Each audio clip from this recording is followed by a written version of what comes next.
সূর্য বাইরে থেকে ফুলগুলো কুড়িয়ে নিয়ে বাড়িতে না গিয়ে সোজা মন্দিরে চলে আসে আর বলে বাড়িতে ফিরবো না, ওখানে আমার ভালো লাগে না, এখানেই ঠিক আছে। আজ মায়ের সামনে বসে পুজো দেবো, তবেই শান্তি লাগবে।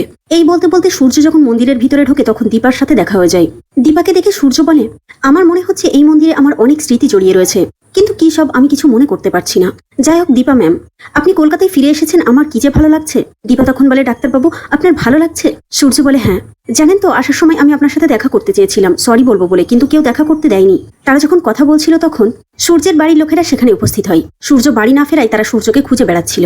সূর্য বাড়ি যেতে চাইছিল না, কিন্তু উর্মি জোর করেই নিয়ে যায় সূর্যকে। দীপা ঠাকুরের সামনে প্রে করে বলে, মা বারবার যখন আমাদের দেখা করিয়ে দিচ্ছ তখন ঠিক করে দাও না আবার সবটা। তারপর দীপা হোটেলে ফিরে দেখে সেখানে রূপা এসেছে। রূপা দীপাকে বলছে, মা তোমার এই নতুন জায়গায় একটুও ঘুম হয়নি বলো? দীপা তখন দুঃখ করে বলে, কেন? আমি জীবনে কোনোদিন বাড়ি পাইনি তাই? দেখ রূপা, ভাগ্য আমার অনেক জায়গায় নিয়ে গিয়েছে, তাই আমি যেখানে থেকেছি সেইটা নিজের বাড়ি বলে মেনে নিয়েছি। রূপা তখন বলে, মা কিন্তু আজ তুমি তোমার বাড়িতে যাবে, আমার বাড়িতে।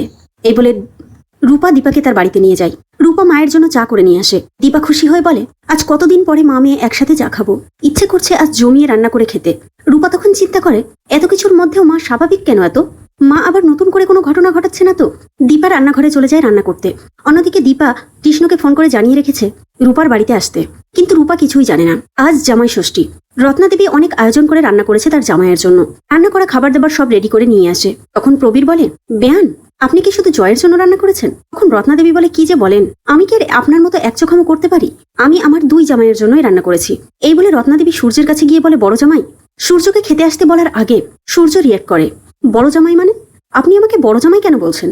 বিষয়টা সবাই এড়িয়ে যেতে চাই। রত্নাদেবী কিছুই বলতে পারছে না, বারবার জয় আর উর্মির দিকে তাকাচ্ছে। কাকিয়া প্রবীরকে বলে, বর্দা সূর্যকে একটু বোঝাও। প্রবীর বলে, কেন?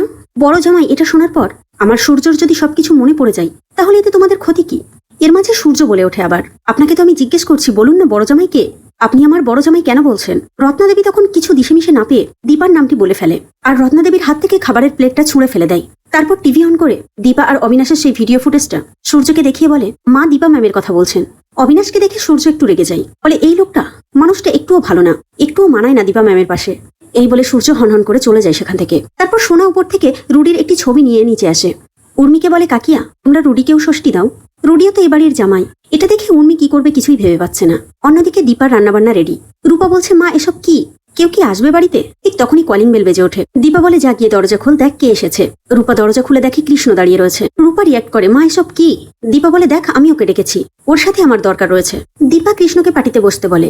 তারপর ষষ্ঠীর সমস্ত নিয়ম কানুন সে পালন করে। এটা দেখে কৃষ্ণ অবাক হয়, বলে, মা আপনি বলেছিলেন কি যেন একটা বলবেন, কিন্তু আমার মনে হচ্ছে আপনি তোমাকে ষষ্ঠী দিলেন। দীপা বলে, হ্যাঁ তাই দিলাম, আমার আদরের জামাইকে আমি ষষ্ঠী দিলাম।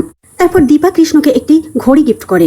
তারপর দীপা আশীর্বাদ করে বলে, আমি চাই তোমাদের মধ্যে যে ভুল বোঝাবুঝি তৈরি হয়েছে সেটা খুব তাড়াতাড়ি মিটে যাক। কৃষ্ণ এতে ভীষণ রেগে যায়, বলে, মা রায় যেভাবে নিজে থেকে আমাকে দূরে ঠেলে দিয়েছে আমি চাইলেও আর কোনোদিন সেটা মেনে নিতে পারবো না। দীপা বুঝিয়ে বলে, দেখো আমার আর তোমার বাবার মধ্যে অনেকবারই ভুল বোঝাবুঝি হয়েছে, আমরা অনেকবার আলাদা থেকেছি, কিন্তু এতে করে আমাদের ভালোবাসা কমে যায়নি, বরং বেড়েছে। কৃষ্ণর এমন কথা শুনে রূপা বলে, মা যে আমাকে বোঝেই না তারও আমার জীবনে কোনো দরকার নেই। এই বলে দুইজন দুই দিক দিয়ে চলে যায়। দীপা অবাক হয়ে তাকিয়ে থাকে দুজনের দিকে। তারপর ভগবানের কাছে প্রে করে বলে, দুজনের মধ্যে পাহাড় সম পরিমাণ অভিমান জমা হয়েছে, তুমি এদের মধ্যে ভুল বোঝাবুঝি মিটিয়ে দাও ঠাকুর।